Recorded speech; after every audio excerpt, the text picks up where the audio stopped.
আমার মেয়ের প্রত্যেক দিনই একটু ধনেপাতা বাটা লাগে, সেই জন্য ধনেপাতা বাটা করতে বসেছি। সবাই করে ধনেপাতা বাটা, আজকে খাবে। ধনেপাতা বাটা দিয়ে দেখি কী করা যায়।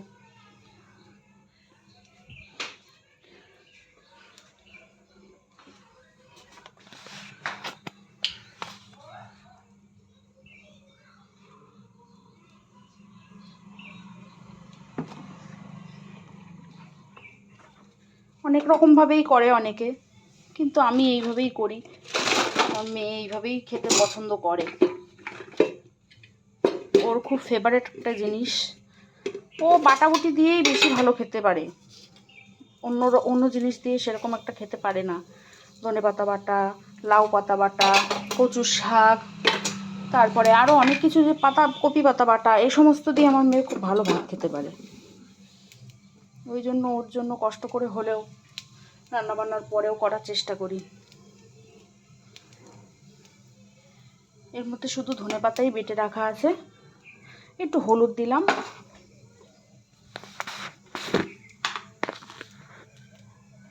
একটু লবণ দিয়ে দিলাম স্বাদ মতো।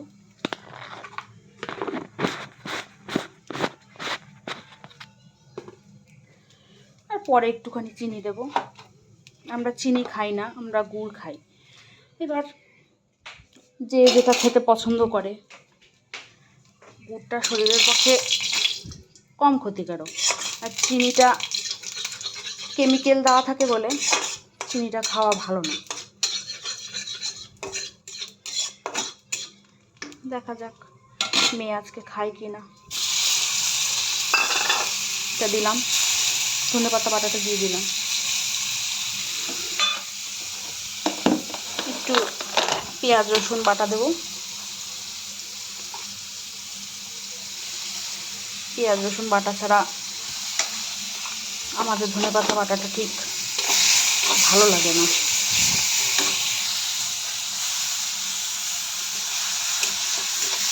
দেখো, আমি ভালো কথা বলতেও পারি না, যেরকম পারি সেরকমই করছি। দেখা যাক তোমাদের পছন্দ হয় কি না। এবার একটু লঙ্কা দেবো, সামান্য পরিমাণে লঙ্কা দেবো, কেননা মেয়ে আমার বেশি ঝাল খেতে পারে না।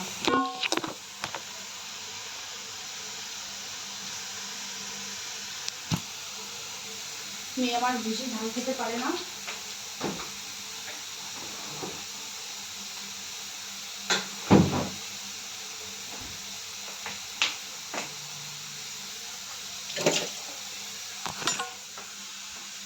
এই একটা লঙ্কায় ধুয়ে ভেঙে দিয়ে দেবো, যেরকম বাচ্চা মানুষ খায়। চলো তোমাদেরকে আমাদের মেয়েকে দেখিয়ে আনি। আমার মেয়ে, আমার মা লক্ষ্মী। হাই করে দাও মা। এটা আমার মা লক্ষ্মী। এই মা লক্ষ্মীর জন্য আমার স্পেশাল করে একটুখানি ধনেপাতা বাটা, সব পাতা বাটা টাটা আমার এই মা লক্ষ্মীর জন্যই করতে হয়। মা লক্ষ্মী এখন কি করছে? মা লক্ষ্মী এখন ভুতু দেখছে।